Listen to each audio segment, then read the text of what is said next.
are Giannis, Michael Porter Jr., Tom Brady, and Roger Federer buy, sell, or holds?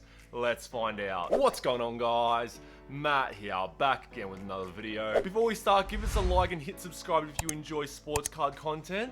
I try to post every 3 days. And comment down below what you would do for each card yourself. First up is Giannis Antetokounmpo's Rookie Prism Card Raw. As of the day of recording, Giannis has been out 6 games with a knee injury, so he's been slightly forgotten about. In those 6 games, the Milwaukee Bucks have gone 3-3 without him. The Bucks are a clear third in the East and will definitely finish in the top 3 of the Eastern Conference, barring a late season collapse. Despite their stellar season, Giannis has been mentioned as having a bit of a down season. If you go through his stats, however, I feel like there's been minimal change. The Bucks over the past few seasons have been known as a regular season team due to their early playoff exits. For this season, their coach Mike Budenholzer has implemented different schemes just to make sure that they hold up better in the postseason. One of my biggest fears with Giannis is that he may just be a regular season player, something I know all about being a Houston fan and seeing James Harden for the last few years. But I do see positive change, and I'm glad Milwaukee is focusing on the playoffs than worrying about their regular season record as much. Currently, his Raw Prism's going for $650 US, but we can see during its peak last year it reached $2,700 US. His current Prism price is where it was last year in May, where all the attention was off basketball. I personally think this card is a buy,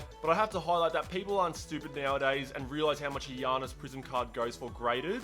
So most cards that you'd find on eBay probably wouldn't be grade worthy. If the Bucks make it far into the playoffs, which I do definitely see happening, then I can see this card hitting 4 figures again. The next card that we're going to be speaking about today is Michael Porter Jr.'s Optic PSA 10. So now this is Michael Porter Jr.'s second appearance in this series. If you guys have been following the NBA lately, you would have heard about the Nuggets star guard Jamal Murray doing his ACL in a game recently. People have been giving MPJ excuses for his inability to be a star player, whether it be a lack of playing time or a lack of touches. I even had one person show me an advanced statistic a couple of months ago where Jamal Murray was actually reluctant to pass the ball to Michael Porter Jr. With Jamal gone, it makes MPJ the number 2 player and gives him no excuse not to perform. This is MPJ's greatest opportunity to show why he was the number 1 player coming out of high school a few years ago, and even drawing comparisons to Kevin Durant. MPJ's Optic PSA 10 is currently going for $150 US.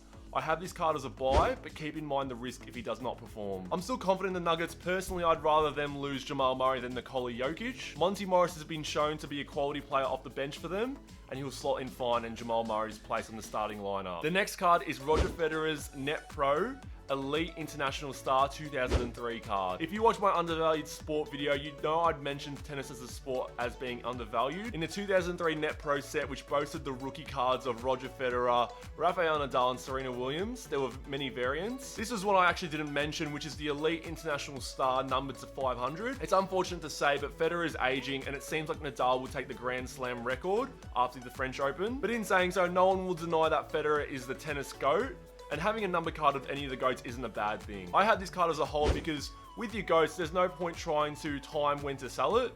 It's just going to go up in time regardless, and only really you need to sell if you need the money. The last card that we're going to be discussing today is Tom Brady's Vanguard rookie card, rated BGS 9.5. Now this is a gorgeous rookie card of Tom Brady, numbered to 762. Unfortunately, it's not in his pro uniform, which normally affects card prices, but it doesn't really matter with Tom Brady because he doesn't have that many pro uniform rookie cards out there. If you guys haven't followed the NFL in the offseason, the Buccaneers became the first team in the Super Bowl era to re-sign all their players after winning the Super Bowl. To me, it sounds like they're going to have another offseason to build more chemistry and possibly have the chance to go for Tom Brady's 8th Super Bowl. The price hasn't really changed since the Super Bowl and is hovering around $2,700 US.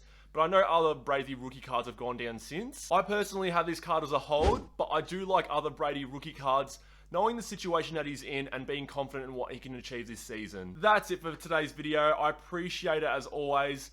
Follow me on Instagram at Matt's Card Shop for a chance to be featured on the next video of the series. And as always, I'll see you guys in future videos. Take care.